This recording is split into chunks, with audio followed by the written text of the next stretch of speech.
हमने अभी तक गौव्रत तो नहीं धारण किया, पर बहुत इच्छा है।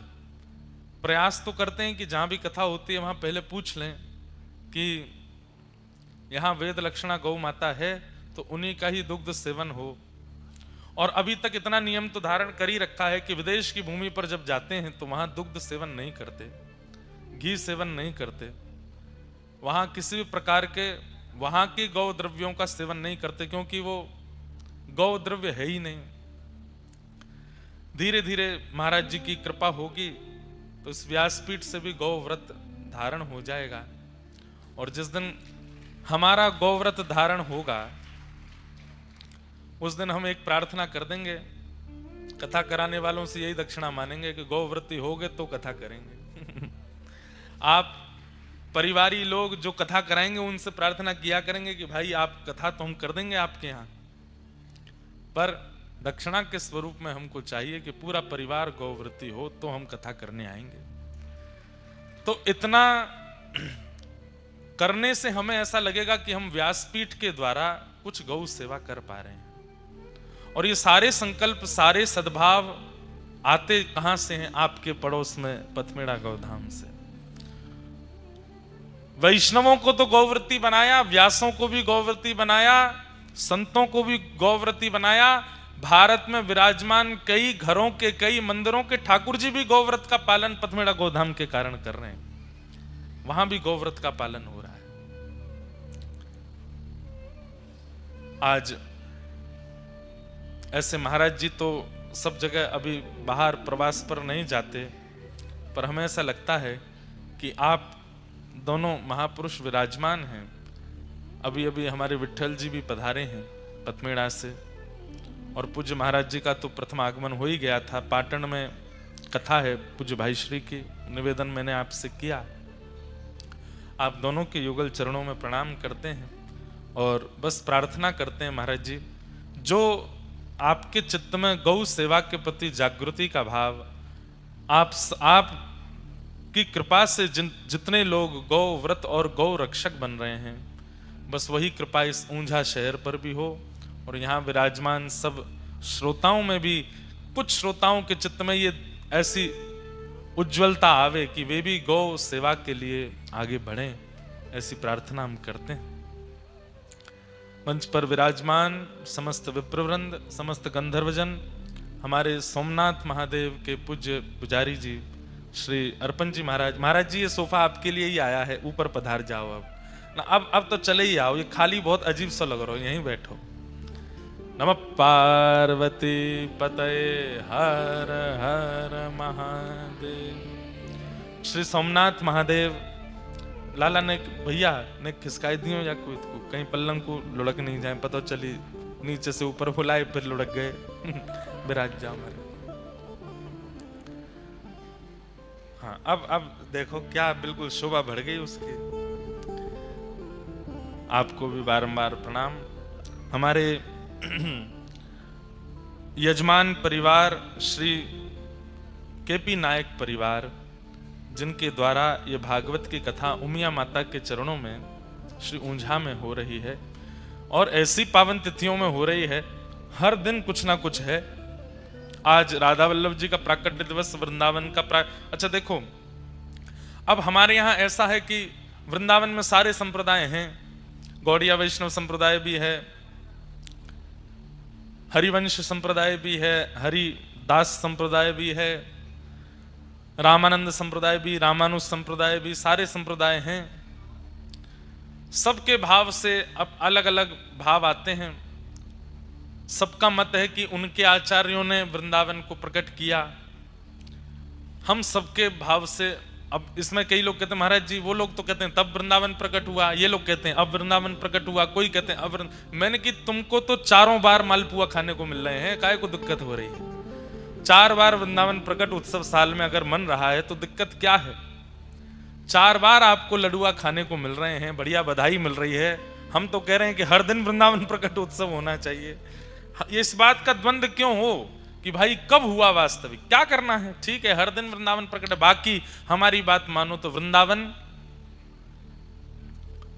प्रकट वो हुए जो थे नहीं। श्री राधा रमण लाल जी शालिग्राम स्वरूप में थे। गोपाल भट्ट गोस्वामी जी के प्रेम से शालिग्राम जी से प्रकट हो गए। प्रकट होने से पहले श्री राधा रमन जी का दर्शन नहीं था, बिहारी जी का पूर्व में दर्शन नहीं था, स्वामी श्री हरदास जी ने प्रकट किया। तो जिनका पूर्व में दर्शन नहीं है उनको प्रकट किया गया, पर वृंदावन तो अनादि है। वृंदावन जिसे आप दर्शन करते हैं वो ब्रह्मा जी ने नहीं बनाया है, वो विश्वकर्मा ने नहीं बनाया है, वो भगवान की संरचना भी नहीं है, वो किशोरी जी के हृदय से प्रकट हुआ है। किशोरी जी के हृदय से उसका प्रादुर्भाव हुआ है। और नित्य गोलोक धाम में श्रीधाम वृंदावन व्यवस्थित है, ऐसा ही वैसा ही वृंदावन लेकर के ठाकुर जी धराधाम पर पधारे। तो वृंदावन तो पूर्व से ही था, फिर आचार्य चरणों ने जा जा करके वृंदावन की खोज की, उसका प्राकट्य किया। उसी श्रृंखला में आज के दिन श्री हितरवंश महाप्रभु अपने प्राण धन श्री राधा वल्लभ लाल जी को लेकर के वृंदावन पहुंचे। तो आज श्री राधा वल्लभ लाल जी का पाटोत्सव भी है और वृंदावन प्रकटोत्सव भी है। उस भाव से आज के दिवस की हम लोग बलिहारी जा रहे हैं। देवबंद एक स्थान है,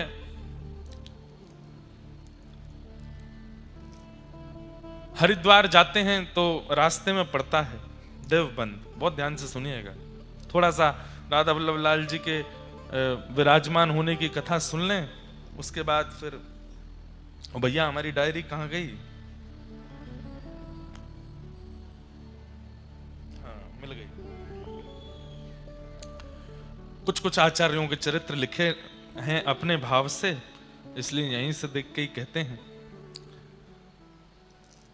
शास्त्र आज्ञा करते हैं कि नियमित उत्सवों को न मनाना भी एक वैष्णव अपराध है। जैसे जन्माष्टमी है और व्यक्ति अपने घर में जन्माष्टमी नहीं मनाता है तो उसको अपराध लगता है। राधाष्टमी है, नहीं मनाएगा तो अपराध लगेगा। रामनवमी है, अगर पता है कि आज कोई उत्सव है तो उस उत्सव का थोड़ा रूप तो करना चाहिए, नहीं तो वह एक सेवा अपराध माना जाता है। तो हम लोग कल तुलसी शालिग्राम विवाह उत्सव मना रहे थे, आज वृंदावन प्रकट उत्सव है, तो उसके उत्सव का भी थोड़ा भाव रख के फिर कथा में प्रवेश करेंगे। कल वैकुंठ चतुर्दशी है, तो श्री रामानुज परंपरा में उसका क्या भाव है कल उसको सुनाएंगे, उससे कथा का प्रारंभ करेंगे।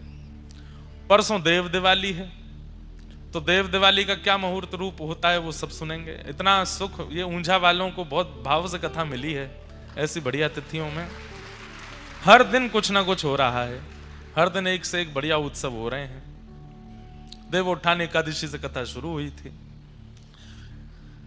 हमें तो ऐसा लगता है देवोत्थान एकादशी से कथा शुरू हुई, आप सबके चित्त में ही देव उठ गए और ऐसे उठे कि हर दिन उत्सव मन रहा है।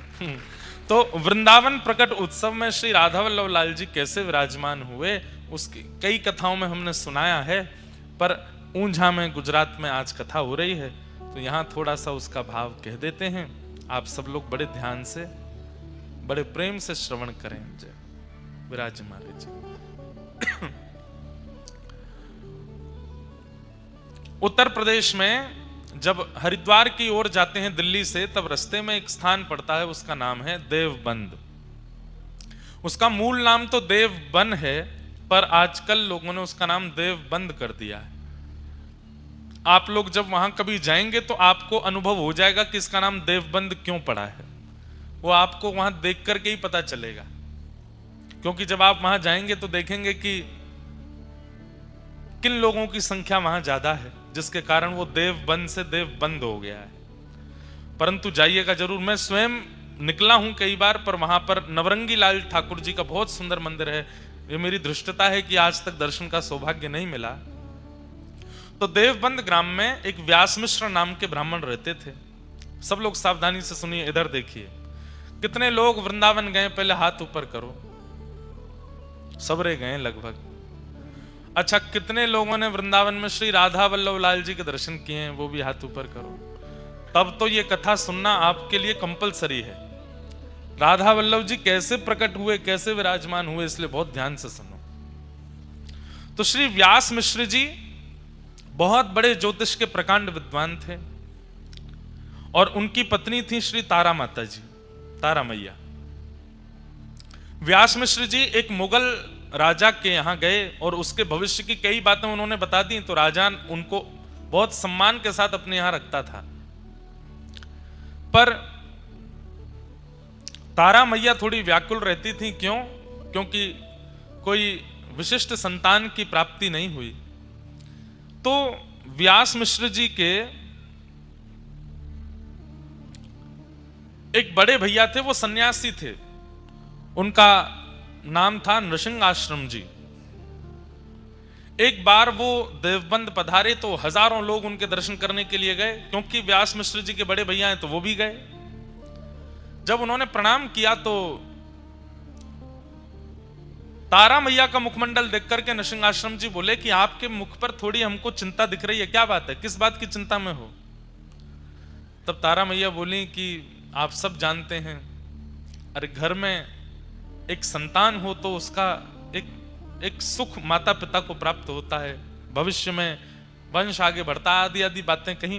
तो श्री नृसिंह आश्रम जी बोले ठाकुर जी पे भरोसा रखो, सब मंगल में होगा, और बाकी अगर तुम चाहती हो कि हम अपने दिव्य दृष्टि से देख के बताएं तो संभवतः आगे कई वर्षों तक और शायद इस जन्म में आपके यहां संतान नहीं है,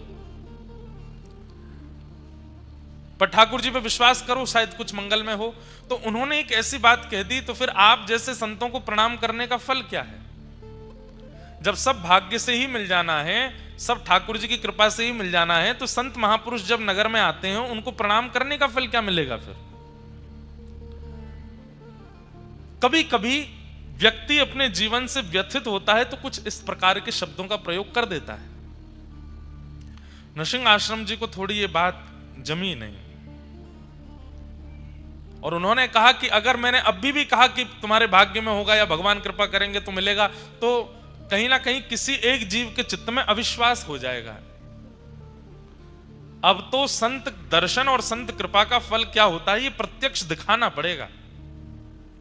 और नृसिंह आश्रम जी ने तुरंत ठाकुर जी को प्रणाम किया, बोले भगवान कृपा करो, आपके प्रति इनका विश्वास दृढ़ हो, इसके लिए इनके घर एक संतान जरूर होनी चाहिए। तुरंत उनके ध्यान में भगवान की मधुर वंशी दिखाई देने लगी, वेणु जी का दर्शन होने लगा। वेणु का दर्शन करते ही नृसिंह आश्रम जी समझ गए, ठाकुर जी कह रहे हैं भगवान का प्रत्येक श्रृंगार, मुकुट, कुंडल, वस्त्र, पीतांबरी, माला, सबने अवतार लिया है ठाकुर जी के रूप का आस्वादन करने के लिए। हमारे रामानुज संप्रदाय में एक आचार्य चरण हुए, अभी पिछली कथा में उनका चरित्र सुना रहा था मैं। वो भगवान के, उनका नाम था श्री कुलशेखर जी। कहते हैं उनके चरित्र में आता है कुलशेखर जी कौन थे? बोले भगवान की कौस्तुभ मणि के अवतार, भगवान की एक एक वस्तु अवतार धारण करती है। इसलिए जब भी हमारे ठाकुर जी का श्रृंगार अनवसर किया जाता है तो प्रत्येक श्रृंगार को प्रणाम करके रखते हैं। क्यों? क्योंकि ये सब कोई धागे नहीं है, मोती नहीं है, आभूषण नहीं है, वो रत्न नहीं है, कोई आचार्य चरण ही श्रृंगार बन के ठाकुर जी के कंठ में विराजमान हुए। इसलिए ठाकुर जी के संबंध की हर वस्तु को प्रणाम करके सम्मान के साथ उसको विराजमान। हमारे पुष्टि मार्ग में ठाकुर जी की गादी नहीं बोलते, गादी जी, झारी नहीं बोलते, झारी जी, मुकुट नहीं बोलते, मुकुट जी, वंशी नहीं बोलते, वंशी जी। सब में जी शब्द का प्रयोग क्यों करते हैं? वो सम्मान क्यों देते हैं? अरे भाई वो सामान्य नहीं है, निकुंज नायक भगवान के अधर पर विराजमान है, वो वंशी है नहीं, वंशी जी, वेणु जी, वेत्र जी, सब में जी का प्रयोग करते हैं। तो भगवान की वंशी जब उनको दिखी तो वो समझ गए कि ठाकुर जी संकेत कर रहे हैं कि हमारी वंशी अवतार धारण करेगी और इन्हीं के आएंगे। जाकर के कह दिया, बोले कि तारा अब तुम चिंता मत करो, तुम्हारे घर एक दिव्य बालक जन्म लेगा, और मैं संकेत रूप से बता दूं भगवान के निज परिकर का ही कोई तुम्हारे यहां जन्म लेगा। और बस प्रतीक्षा प्रारंभ हुई, गर्भ धारण हुआ, और गर्भ धारण करते ही माताएं बहनें थोड़ा ध्यान से सुने, गर्भ धारण के काल में जो 9 महीने का काल है, उन काल में कैसा चिंतन बनता है, कैसे विचार आते हैं, कैसी भाषा हो जाती है, कैसा स्वभाव हो जाता है, उससे बालक के स्वभाव और बालक के विचारों का पूर्ण पता चल जाता है। अगर माता थोड़ी चिड़चिड़ी हो रही है, माता जी को थोड़ा गुस्सा ज्यादा आ रहा है, माता को थोड़ा सा जो है व्यवहार विचारों में परिवर्तन आ गया है, अकेले बैठे बैठे विचारों में कुछ दूषित भावनाएं आ रही हैं, तो संभवतः आपको सत्संग ज्यादा करना चाहिए, क्योंकि वो बालक फिर वैसा ही बन जाएगा। तारा मैया के चरित्र में आता है कि जिस दिन से गर्भ में वंशी अवतार धारण करके आई हैं, उस दिन से ही आज तक वृंदावन नहीं गई दर्शन करने, लेकिन जब सोती हैं तो यमुना जी दिखाई देती हैं, जब सोती हैं तो वृंदा तुलसी दिखाई देती हैं, जब सोती हैं तो गिरिराज पर्वत का दर्शन होता है, जब शयन करती हैं तो ठाकुर जी की मधुर वंशी सुनाई देती है, जब सोती हैं तो मधुर चंदन की सुगंधी आती है। अच्छा, लगभग समस्त दिव्य आचार्यों के चरित्र में आपको यह बात मिल जाएगी कि जन्म से पूर्व उनकी मैया की स्थिति ऐसी होंगी। चैतन्य महाप्रभु वो तो भगवान ही, राधा कृष्ण तनु ही एक भय, तो चैतन्य महाप्रभु प्रकट भय। उनकी माता जी के प्रसंग में भी यही आता है। वो जब नदी स्नान करने के लिए जाती थी, तो ध्यान से सुनिएगा, श्रीमद चैतन्य महाप्रभु की मैया जब नदी स्नान करने के लिए जाती मायापुर में नदिया में, तो कम से कम 2 गांव दूर एक महापुरुष नदी में नित्य तुलसी अर्पण करते थे। तो वो नदी बहती थी ऐसे, लेकिन वो तुलसियां जाती थी उल्टी, और जैसे ही वो मैया आकर के नदी में स्नान करती, वो तुलसियां जाकर के जैसी मैया भीतर प्रवेश करती, उनके गर्भ के चारों ओर तुलसी भ्रमण करने लगती। वो देख करके वो आश्चर्यचकित हो जाती, ये पुष्प तुलसी मेरे गर्भ की परिक्रमा क्यों करते हैं? जब किसी दिव्य वैष्णव भक्त या दिव्य बालक का अवतरण होने वाला होता है, उसके प्रसव काल में ही मैया को अनुभव हो जाता है कि वो कैसा है। तारा मैया उठ जाती हैं और व्यास मिश्र जी से कहती हैं, मुझे यमुना जी का दर्शन होता है, मुझे मधुर वृक्षों के दर्शन होते हैं, गिरिराज जी का, मैं तो कभी व्रज गई नहीं, फिर मुझे व्रज का स्मरण क्यों होता है? और स्मरण ही नहीं होता, व्याकुलता होती है, चित्त में विरह होता है कि मुझे कोई लेकर के वृंदावन चले और मैं वृंदावन जाऊं। व्यास मिश्र जी, आप कुछ योजना बनाइए ना, मुझे लेकर के वृंदावन चलिए। व्यास मिश्र जी बोले, अभी आपके गर्भ में बालक है, ऐसी अवस्था में वृंदावन कैसे? अब तो जिद हो गई, हट हो गया, नहीं वृंदावन जाना।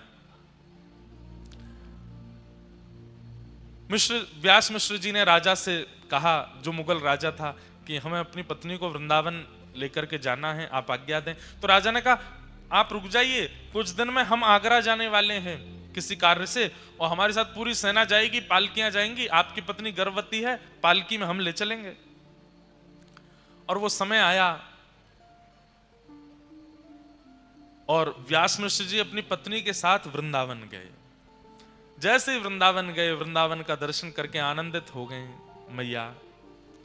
संध्या काल का समय हुआ, वृंदावन से निकलने के लिए जैसे ही उद्भत हुए, आगरा के लिए जा रहे थे, व्रज की सीमा पार नहीं कर पाए। प्रसव पीड़ा हुई मां को, इतनी वेदना हुई, इतनी पीड़ा हुई कि वहीं रुकना पड़ा। अब जो जहां पर हमारे महाप्रभु जी का प्राकट्य हुआ, हितवंश महाप्रभु का बाद गांव, वो व्रज का अंतिम गांव है। उसके बाद फिर आगरा की सीमा लग जाती है संभवतः, और व्रज विश्राम हो जाता है। वहीं पहुंची है मैया, पालकी वहीं रखनी पड़ी। सबने कहा क्या हुआ? तो प्रसव पीड़ा हो रही थी। मैया को लेकर के पास के गांव में गए, उसी को बाद गांव कहते हैं। वहां ले जाकर के ग्रामवासियों ने मैया को घेर लिया और राजा से कहा, आप अपने कार्य से आगरा जाइए, अब हम तो आगे की यात्रा नहीं कर पाएंगे, हमें यहीं रुकना पड़ेगा। ठाकुर जी ने कैसी योजना बनाई कि आचार्य चरण का प्रादुर्भाव ब्रज से बाहर ना हो, व्रज में ही हो जाए। और पावन तिथि आई और बाद गांव में श्री ठाकुर जी के वंशी के अवतार हितवंश महाप्रभु का प्रादुर्भाव हुआ, प्राकट्य हुआ। नाम उनका हरिवंश रखा गया, हरिवंश बालक। अच्छा, नाम भी हरिवंश क्यों रखा गया? हरिवंश इसलिए रखा गया क्योंकि इनका वंश आगे बढ़ नहीं रहा था। व्यास मिश्र जी का वंश आगे बढ़ नहीं रहा था, लेकिन इनके बड़े भैया ने कहा कि हरि तुम्हारा वंश बढ़ाएंगे आगे, तुम्हारा वंश आगे है नहीं, ज्योतिष शास्त्र के अनुसार और तुम्हारे माथे की रेखा से तुम्हारा वंश आगे बढ़ने वाला नहीं है, पर हरि तुम्हारा वंश आगे बढ़ाएंगे, इसलिए इसी संबंध से अपने बालक का नाम रखना। तो उन्होंने नाम ही बालक का रखा हरिवंश, श्री हरिवंश, बालक हरिवंश। हरिवंश बालक का जन्म हुआ, भगवान के वंशी के अवतार। बंधुओं, ठाकुर जी के वंशी के अवतार श्री हितरवंश महाप्रभु और किशोरी जी के वंशी के अवतार श्री वंशी अली जी महाराज, जिनका प्राकट्य दिल्ली में हुआ। उनका चरित्र भी हमने सुनाया है। भगवान की कृपा से आचार्यों के चरित्र कहते ही रहते हैं, इतना सुख मिलता है। ठाकुर जी के वंशी प्रकट हुए हरिवंश महाप्रभु के रूप में।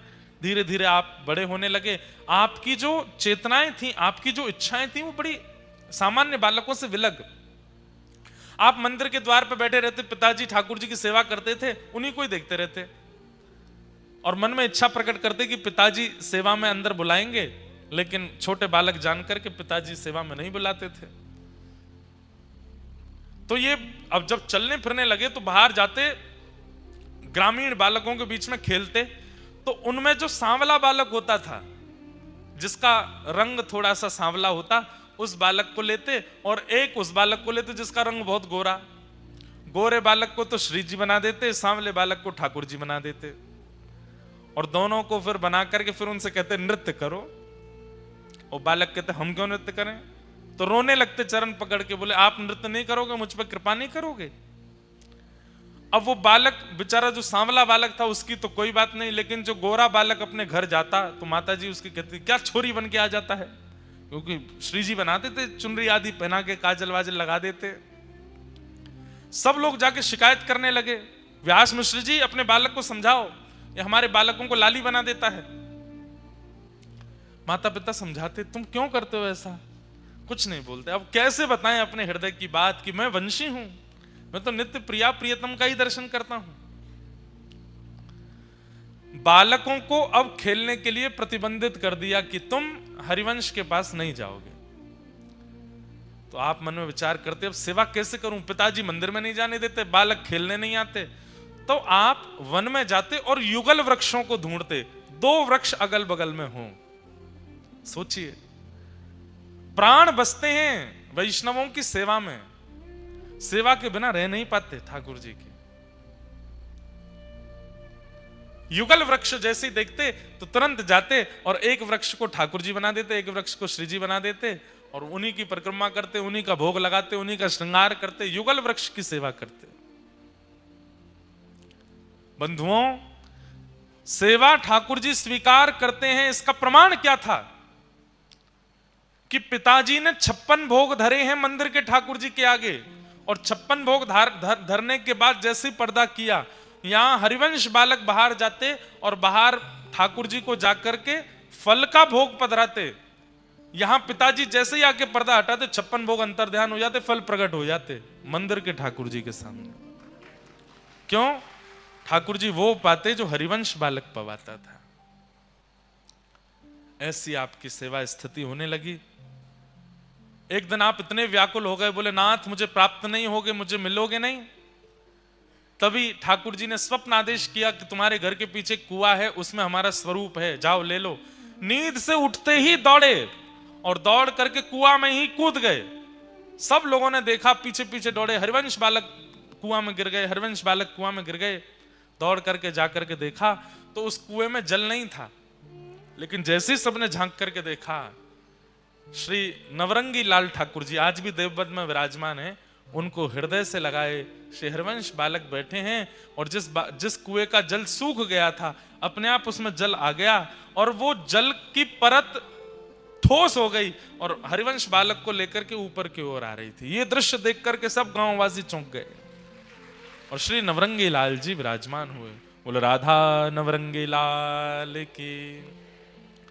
इनका विवाह हो गया और रुक्मणी बाई जी के साथ में इनका विवाह हुआ, जिनसे प्रथम पुत्र हुए, जिनका नाम हुआ श्री वनचंद्र जी। हम लोग गा रहे थे जय जय राधा वल्लभ श्री हरिवंश, श्री वृंदावन श्री वनचंद्र। इनके प्रथम पुत्र श्री वनचंद्र जी रुक्मणी बाई से जन्मे। और अब दोनों ही ऐसे एक जैसे हो गए, दोनों पति पत्नी मिलकर के ठाकुर जी की सेवा करने लगे। कुछ समय व्यतीत हो जाने के बाद, मैं सूक्ष्म में ही सुना रहा हूं, बहुत बड़ा चरित्र, 3 दिन लगते हैं बोलने में। धीरे धीरे अब आपका मन विरक्ति होने लगा कि अब बहुत दिन हो गए, अब ब्रज से दूर रह नहीं पा रहा मैं। अच्छा, आपका जन्म हुआ, जन्म के बाद फिर वापस माता पिता आपको लेके देवबंद आ गए थे। अब इनकी इच्छा हुई कि मैं वृंदावन जाऊं। तब किशोरी जी ने इनको स्वप्नादेश किया कि अब आप वृंदावन जाओ, सब छोड़ करके वृंदावन जाओ। आपने पत्नी से कहा कि श्री जी की आज्ञा हो गई, अब मैं वृंदावन जा रहा हूं। पत्नी ने कहा हम क्या करें? बोले नवरंगी लाल जी की सेवा करो, खूब प्रेम से सब व्यवस्थित करो। आप जैसे ही निकले घर से वृंदावन की ओर, तो रास्ते में एक गांव पड़ा जिसका नाम था चित्थावल। वहां आप रात्रि शयन के लिए रुके, तो आपको पता चला कि यहां तो एक दिव्य ठाकुर जी के युगल स्वरूप की सेवा होती है। और आप जैसे ही दर्शन करने के लिए गए, तो चित्थावल में जो युगल सरकार विराजमान थे वही थे श्री राधा वल्लभ लाल, श्री राधा वल्लभ लाल जी। ये व्रज से दूर है चित्थावल, वहीं देवबंद के आसपास है। आत्मदेव नाम के ब्राह्मण रहते थे। उन आत्मदेव ब्राह्मण ने शंकर जी की आराधना की। सब लोग इधर देखो, ध्यान से सुनो। और शंकर जी की इतनी आराधना की कि शंकर जी प्रसन्न होकर प्रकट हो गए, और प्रकट होकर के बोले वरदान मांगो, क्या चाहिए? तो आत्मदेव जी बोले आपके हृदय को जो सबसे प्रिय लगता हो वो मुझे दे दो। शंकर जी बोले ये क्या मांग लिया आपने? बोले अब तो वही चाहिए जो आपके हृदय को सबसे प्रिय है। तो महादेव श्वेतद्वीप गए, और जिन ठाकुर जी की सेवा स्वयं महादेव अपने हाथ से करते हैं, उन श्री राधा वल्लभ लाल जी को ला करके आत्मदेव को प्रदान किया। ये राधा वल्लभ जी कौन है? महादेव के ठाकुर जी हैं। इसलिए हम कभी कभी कहते हैं कि महादेव के मंदिर में जाओ, हमारे सोमनाथ महादेव के पास जाओ, और जाकर के पहले खूब कह दो ओम नमः शिवाय, खूब कह दो नमः पार्वती पतये हर हर महादेव, खूब जो शिव जी की आराधना करते हो जिस प्रकार से सब कह लो, अपनी पहले पूरे मन की सारी इच्छाएं कर लो।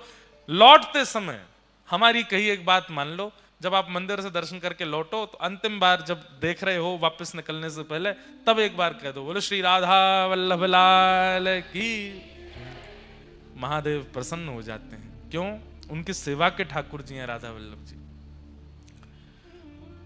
कथा आती है कि एक बार नारद जी और गरुड़ जी दोनों को अपने ऊपर अभिमान हो गया कि हमसे बड़ा कोई भक्त नहीं है।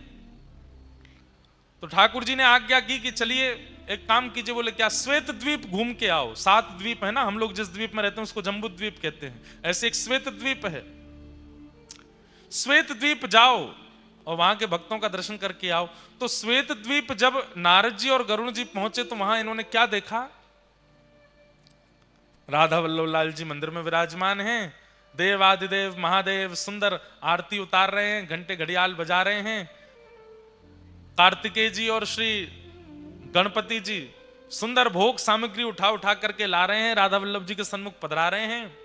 पार्वती जी सुंदर सामग्री सिद्ध कर रही हैं,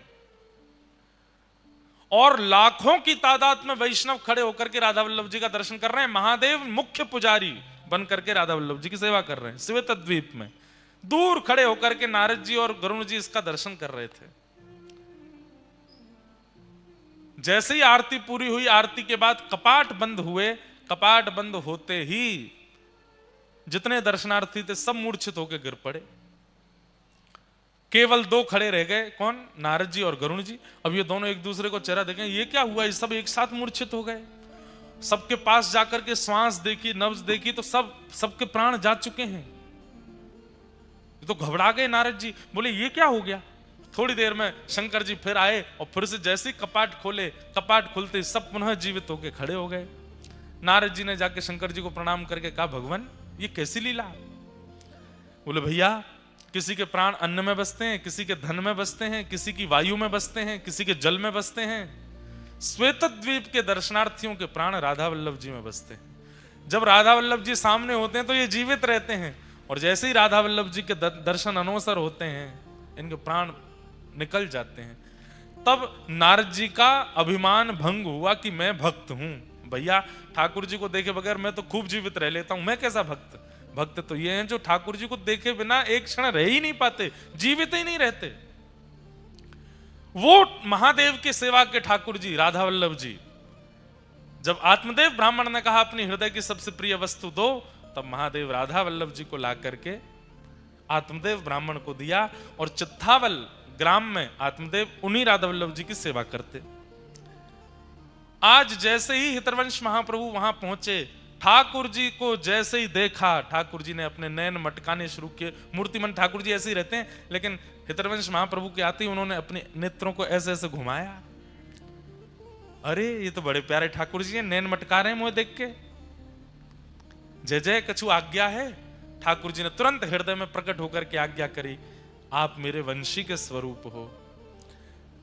ये आत्मदेव जी हमको शंकर जी से ले तो आए अपने पास, पर हमारी इच्छा है कि अब हम वृंदावन में विराजमान हों, इसीलिए हमने आपका घर छुड़वा करके आपको वृंदावन जाने की आज्ञा करी, और रास्ता में आप भटकते हमारे पास ही आए। अकेले मत जाओ, हमको लेकर के जाओ वृंदावन। अब सुनिए बात आगे, तो सुनिए ठाकुर जी कैसी लीला करते हैं। तो हितरवंश महाप्रभु बोले चलेंगे आप वृंदावन? बोले हाँ हम तो तैयार बैठे हैं। बोले ये हमारे सेवक हैं पास में, अभी आएंगे बाहर निकल के आत्मदेव, इनसे हमको मांग लेना। और सुनो एक काम और करना है। बोले क्या? इनकी 2 बेटियां, उन दोनों से ब्याह और कर लेना। बोले कि मैं तो विवाहित हूं और अपनी पत्नी आदि सबको छोड़ छाड़ के आया हूं। ठाकुर जी बोले हमारी आज्ञा है, माननी तो पड़ेगी। वृंदावन में तुम हमको विराजमान कर दोगे, ब्रह्मा सेवा कौन विस्तार करेगा? और ये आत्मदेव जी ऐसे नहीं देंगे हमको, इनकी पुत्रियों से विवाह करना पड़ेगा। तो इतना कह ही रहे थे, इतने में ही आत्मदेव जी आ गए। ठाकुर जी पुनः खड़े हो गए ऐसे। आत्मदेव जी आकर के बोले कहिए भगवान, बड़ी कृपा आप पधारे। अच्छा, ठाकुर जी भी एक साथ 2 रोल कर लेते हैं। यहां हितरवंश महाप्रभु से क्या कह रहे हैं कि आत्मदेव जी आए, उनसे हमको मांग करके ले जाना, इनकी बेटियों से ब्याह कर लेना। और वहां भीतर आत्मदेव के सामने भी प्रकट हो गए और उनसे कह रहे हैं सुनो, अब हमारी व्रज जाने की इच्छा है, बाहर एक सेवक आए हैं हितरवंश महाप्रभु, इनको हमें प्रदान कर दो। आत्मदेव जी बोले मैं आपके बिना कैसे रहूंगा? ठाकुर जी बोले हम प्रकट होकर दर्शन दे रहे हैं ना, ये दर्शन तुम्हारी स्थिति में सदा रहेंगे। आत्मदेव जी बोले एक और प्रार्थना सुन लीजिए। बोले क्या? मैं आप चले जाएंगे तो मेरी जीविका कैसे चलेगी? मंदिर से ही मेरा घर चलता है, मेरी 2 बेटियां हैं, बेटियों का पिता हूं, कैसे निर्वन, इनका ब्याह आदि करना है, सब कैसे होगा? ठाकुर जी बोले वही तो व्यवस्था हमने कर दी है, बाहर जो आए हैं उनसे अपनी दोनों बेटियों का ब्याह कर दो, और ब्याह करने के बाद भाई बाहर कहीं ब्याह करोगे तो दहेज मांगेंगे, तुमको देना पड़ेगा, इनको दहेज रूप में हमको दे देना, हमको दहेज में दे दो। कैसे ठाकुर जी की लीला, 2 जगह, दोनों जगह आज्ञा कर दी। यहां आत्मदेव जी गए, यहां से हरिवंश महाप्रभु बोले हमको आपसे एक जरूरी बात करनी है। आत्मदेव जी बोले हमको भी बहुत जरूरी बात करनी है। बोले पहले आप बताओ। बोले नहीं पहले आप बताओ। नहीं मुझे तो ठाकुर जी ने आज्ञा करी वो बताना है। हाँ तो मुझे भी तो ठाकुर जी ने आज्ञा करी है, मुझे भी वही बताना है। हरिवंश जी बोले तो पहले मैं ही कह दूं? बोले हाँ कह दो। वो ठाकुर जी ने आज्ञा करी है कि राधा वल्लभ लाल जी को वृंदावन जाना है, आप इनको हमें प्रदान कर दो। आत्मदेव जी बोले ये तो हो गई एक आज्ञा, दूसरी आज्ञा क्या करी? हरिवंश महाप्रभु बोले आपको कैसे पता कि दूसरी आज्ञा भी है? बोले क्योंकि यही डिट्टो आज्ञा हमको भी करी है।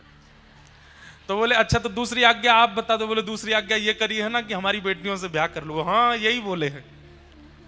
और बोले फिर ये भी बोले हैं कि दहेज में हमको दे दो। कैसे ठाकुर जी हैं, अद्भुत लीला करते। महाप्रभु जी ने दोनों कन्याओं से विवाह कर लिया। उनके नाम कृष्णदासी और मनोहारी दासी, उन दोनों से विवाह किया और दहेज में मिले श्री राधा वल्लभ लाल जी। आप लोग जब वृंदावन प्रकट जो भजन है वृंदावन प्यारो वृंदावन, उसकी वीडियो देखेंगे, उसमें सूक्ष्म सूक्ष्म आचार्यों के चरित्र दिखाए हैं। उसमें जब आप देखोगे तो आप राधा वल्लभ जी का प्रसंग देखना, आज देखना जाके कैसे महाप्रभु जी विराजमान होते हैं। अभी जब बधाई पद गावे उस समय अगर कैमरा वाले भैया दिखा देंगे, उसमें जब पद गवे तब वृंदावन प्रकट पद में से वीडियो निकाल के राधा वल्लभ जी के प्राकट्य की, तो बहुत सुंदर वीडियो है। ठाकुर जी बढ़िया बैलगाड़ी में विराजमान भये, दोनों कृष्णदासी और मनोहारी दासी दोनों पत्नियों को विराजमान करके हितरवंश महाप्रभु राधा वल्लभ जी को लेकर के, और इतना ही नहीं, खूब धन धान्य दिया, खूब संपत्ति प्रदान की। लाल जी जा रहे हैं वृंदावन, खूब बढ़िया ठाट से विराजेंगे। श्री हितरवंश महाप्रभु ठाकुर जी को लेकर के पहले वृंदावन पधारे, वृंदावन की सीमा पे ही रुक गए। वृंदावन बंधुओं, उस काल में जब राधा वल्लभ लाल जी विराजे थे, उस काल में भय का केंद्र था। क्या था? दिल्ली से आगरा जाने वाले लोग वृंदावन से सोचते थे दिन ही दिन में निकल लो, शाम नहीं होनी चाहिए। क्यों? बड़े बड़े चोर डकैत आदि आदि सब रहते थे वृंदावन। और एक और बात, आगरा से दिल्ली और दिल्ली से भी आगे तक बड़े बड़े जहाज यमुना जी में चलते थे। खूब विशाल स्वरूप था यमुना जी का, तो खूब बड़े बड़े व्यापारियों का व्यापार जहाज के द्वारा। आपके गुजरात में है ना, मुंद्रा पोर्ट है और भी हैं।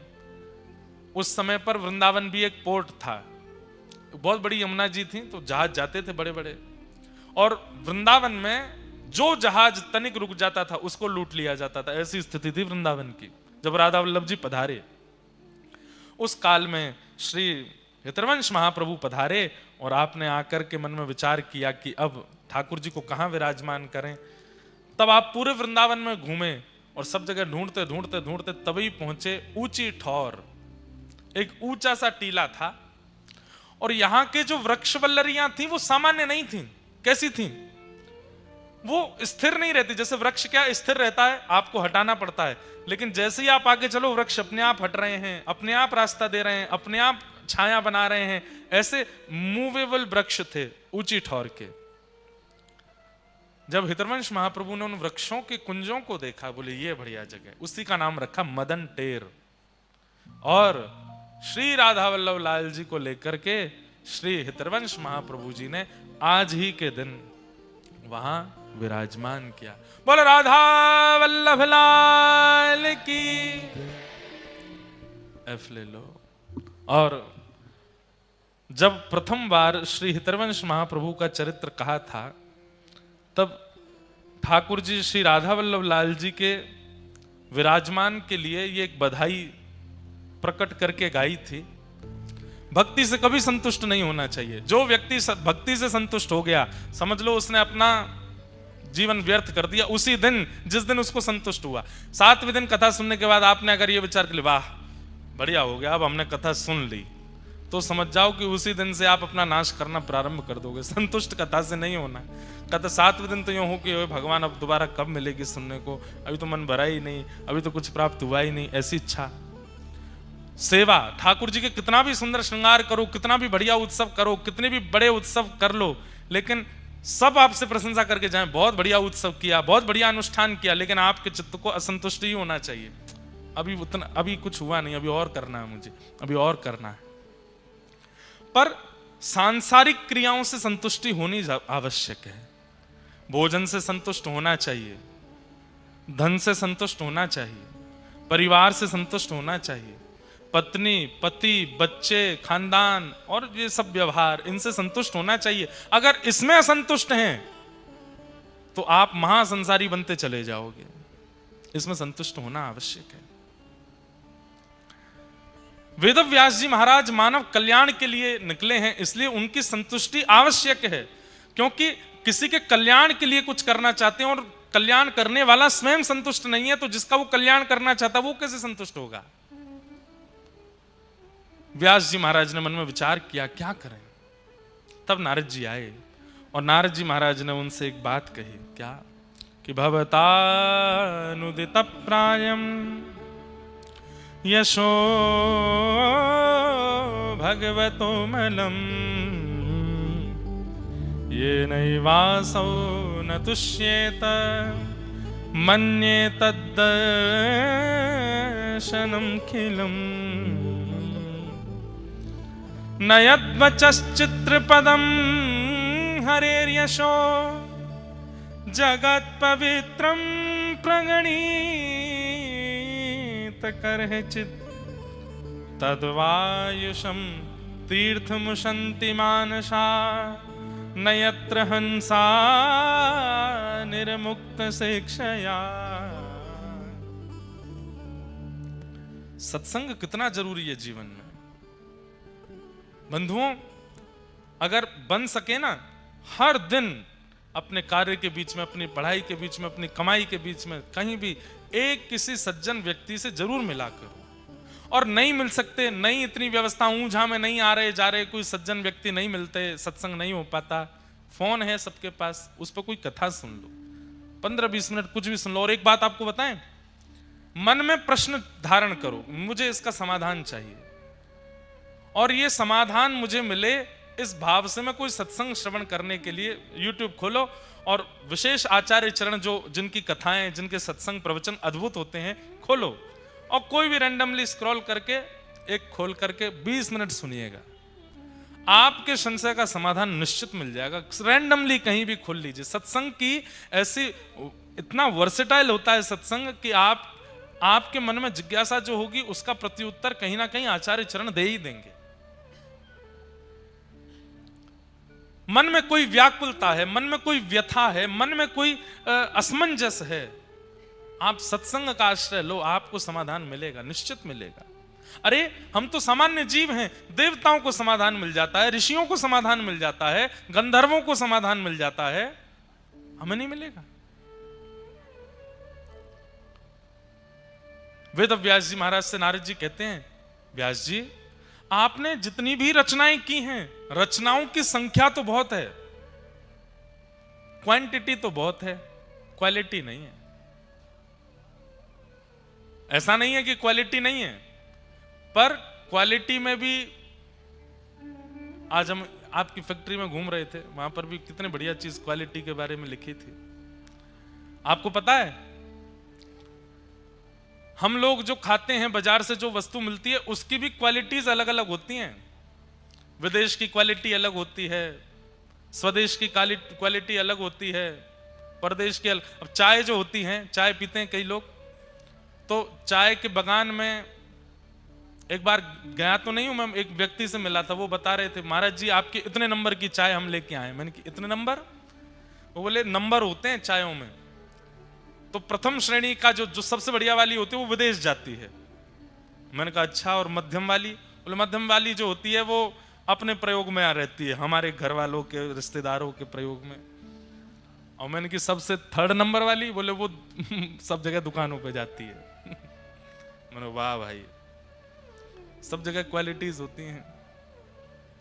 बोले आपने जो ग्रंथ लिखे हैं ये भी प्रथम, द्वितीय, तृतीय 3 श्रेणियां हैं।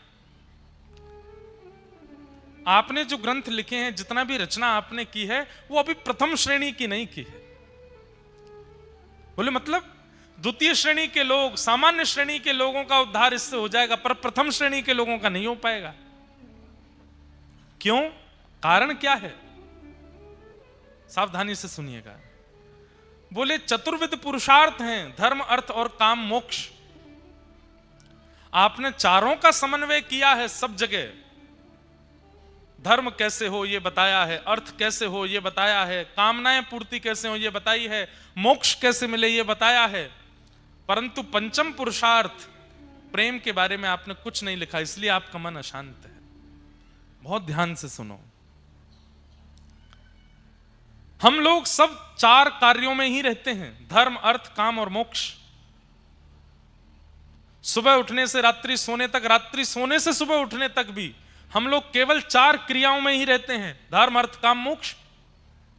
स्नान करना धर्म है, वस्त्र पहनना धर्म है, तिलक लगाना धर्म है, व्यापार पे जाना धर्म है, सब धर्म। अब ये धर्म करते हैं, इसके बीच में हमारी कामनाएं हो जाती हैं। क्या कामना हो गई? फेफड़ा खाना है, क्या फाफड़ा खाना है, फाफड़ा खाना है, और क्या खाते हैं? खांडवी खानी है। एक वो आपके ऊंझा में क्या प्रसिद्ध मिलता है? छैना जी का, नहीं एक मिनट रुको, छैना जी का क्या? गोटा।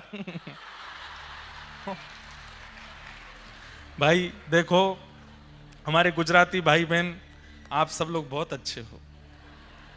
उत्तर भारत में अगर किसी को हंसी नहीं आ रही हो तो गुजराती व्यंजनों के नाम बोलने लग जाओ, वो अपने आप हंस जाएगा। छेना जी का गोटा अब ऐसा लगता है कि कोई गोटी है उसको तल देते होंगे, गोटा बन जाता होगा। छेना जी का गोटा।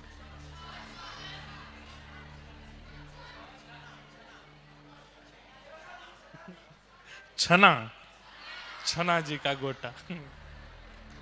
हमने सुना है कि गुजरात के लोग जब नाथद्वार जाते हैं, माउंट आबू जाते हैं या वापस अहमदाबाद जाते हैं तो ऊंझा वही खाने रुकते हैं, क्या गोटा।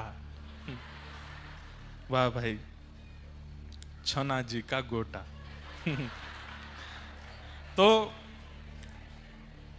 बढ़िया है, हमें भी थोड़ा स्वाद तो कराना कैसा है। तो सुनिए, जहां बात चल रही है वहां आ जाओ। अभी तक तो पता था फाफड़ा, ढोकला, खांडवी, खमन, खमन होता है और है वो, अरे सब पता है। अब तो गोटा आ गया नया, बढ़िया है। थेपला, वाह।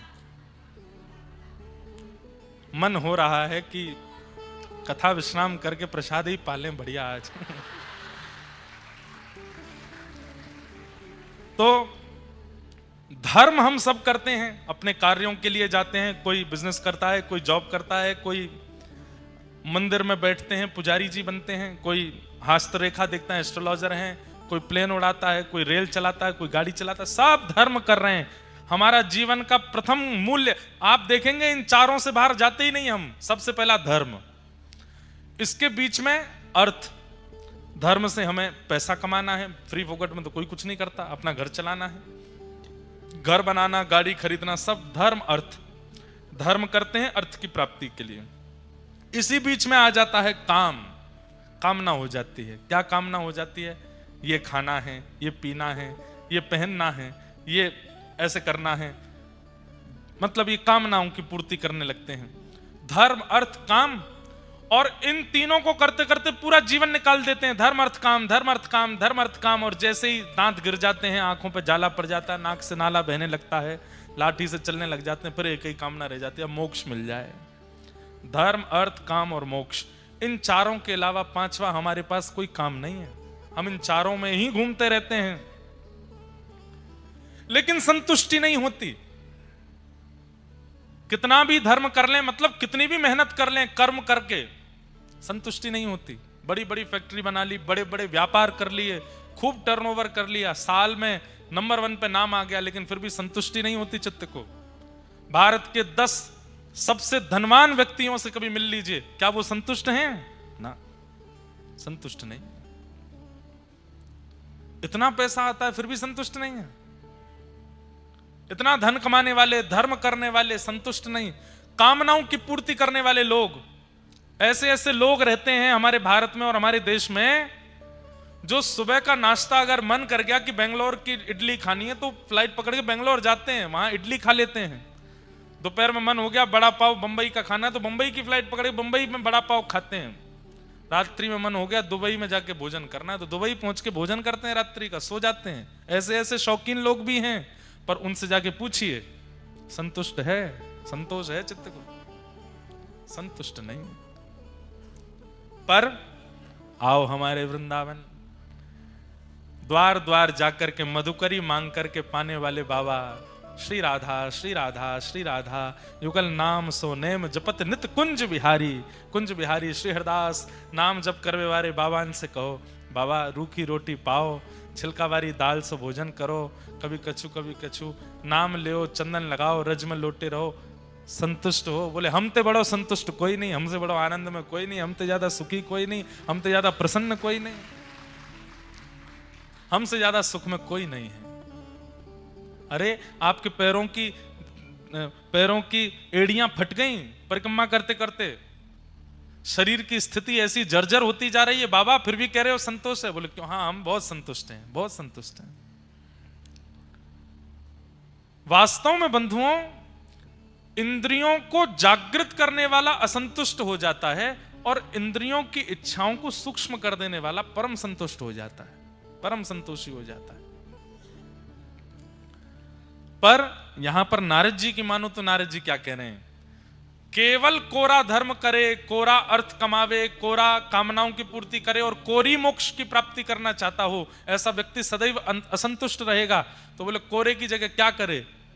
बोले धर्म में प्रेम का पुट लगा दे, अर्थ में प्रेम का पुट लगा दे, कामनाओं में प्रेम का पुट लगा दे और मोक्ष में भी प्रेम। प्रेम यानी वह प्रेम नहीं जिसे हम आप सोचते हैं, वो प्यार वाला प्रेम नहीं। श्री प्रिया प्रियतम के नित्य विहार का प्रेम, श्री उमा पार्वती जी के नित्य विलास का प्रेम, श्री जानकी रमन श्री राम जी के नित्य विहार का प्रेम, भक्ति का प्रेम धर्म में है, अर्थ में है, काम में है, मोक्ष में है, तो व्यक्ति संतुष्ट हो जाएगा। आप धन क्यों कमाते हैं? परिश्रम क्यों करते हैं?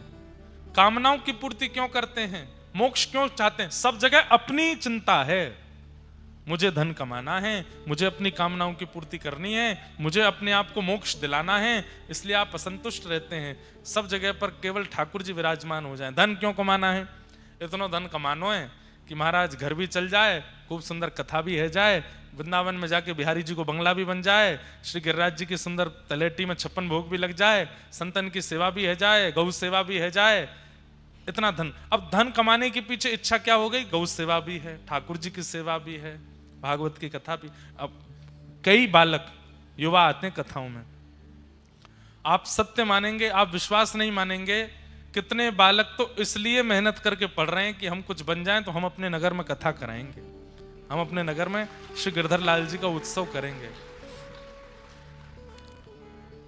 एक तो करा भी चुके, एक बालिका ने सिविल्स के एग्जाम दे रही थी, 1-2 बार क्लियर नहीं हुआ, माता पिता के साथ आई, बहुत सामान्य से परिवार से, इतना सामान्य परिवार कि कई बार सप्ताह में किसी दिन भूखा भी रहना पड़ता, भोजन नहीं है घर पे। पिताजी ने बड़े पैसे इकट्ठे करके लाली को पढ़ाया। अब मिलने के लिए आए, बोले महाराज जी मुझे आशीर्वाद दीजिए कि मेरा एग्जाम क्लियर हो जाए। मैंने कि खूब आशीर्वाद है। तो रोने लगी। मैंने कि क्या बात है? बोले कथा करानी है, इसलिए एग्जाम क्लियर हो जाए, मेरी जो सैलरी 1 साल की आएगी उससे मैं कथा कराऊंगी, ऐसी कथा कराऊंगी पूरा नगर आवे, सबको प्रसाद की व्यवस्था, सब संतों के लिए व्यवस्था।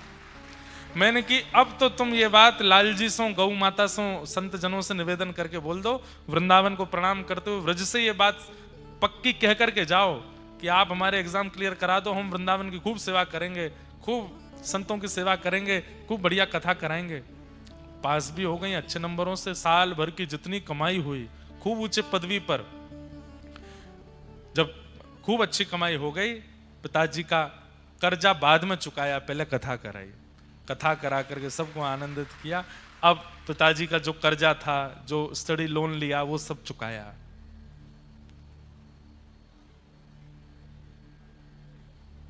एक बालक साइंस का स्टूडेंट, अब उसको कथा से ऐसी रुचि हो गई, अब पढ़ने लिखने का मन नहीं, वृंदावन में रहना है, वृंदावन में रहना है।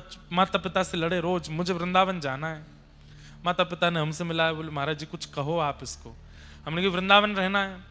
पहले क्या सोच रहे थे? बोले कथा सुनने से पहले मन था डॉक्टर बनने। मैंने कहा अब जाओ डॉक्टर बनो। और पिताजी से कहा कुछ पैसा लेकर के इकट्ठा करके वृंदावन में एक प्लॉट ले लो, इनके लिए एक फ्लैट बनवा दो और आगे क्लिनिक बनवा दो, वृंदावन में ही डॉक्टर बन जाना। हो गया ब्रजवास भी, डॉक्टर भी बन जाओगे। और मैंने कहा सबसे तो खूब मोटी फीस लेना, देखने की, चिकित्सा करने की, लेकिन कोई ब्रजवासी आ जाए, कोई संत आ जाए, कोई महापुरुष आ जाए, उनसे 1 रुपया मत लेना, उनकी फ्री में सेवा भी करो, डॉक्टर भी बन जाओ।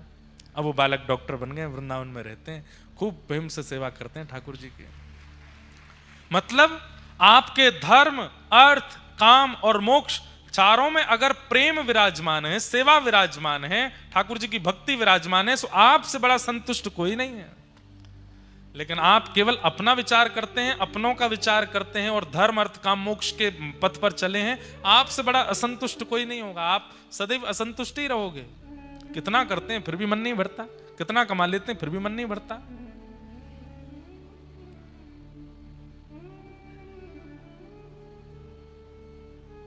इसलिए अपनी प्रत्येक क्रिया में अब ठाकुर जी को विराजमान कर लो।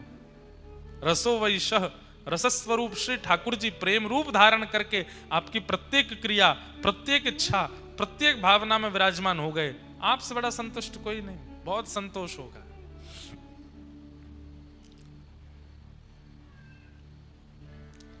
नारद जी महाराज व्यास जी को समझा रहे हैं, व्यास जी धर्म अर्थ काम मोक्ष चारों की व्याख्या आपने सारे पुराणों में की है, पर कहीं भी प्रेम का पुट नहीं लगाया, इसलिए आप असंतुष्ट हो। आपने अपने ग्रंथों में योगेश्वर कृष्ण को योगेश्वर दिखाया, आपने अपनी रचनाओं में प्रभु श्री कृष्ण को विराट दिखाया, आपने अपनी रचनाओं में ठाकुर जी सहस्त्र मुख वाले हैं, सहस्त्र हाथ वाले हैं, सहस्त्र चरण वाले हैं, उनकी अद्भुत अद्भुत महिमाओं का आपने वर्णन किया है। लेकिन वही ठाकुर जी कितने प्रेमी हैं ये आपने नहीं बताया, इसलिए आप असंतुष्ट हो। आपने उनके वैभव का प्रकाश कर दिया, आपने उनके प्रभाव का प्रकाश कर दिया, उनके स्वभाव का प्रकाश नहीं किया है, इसलिए आप असंतुष्ट हो।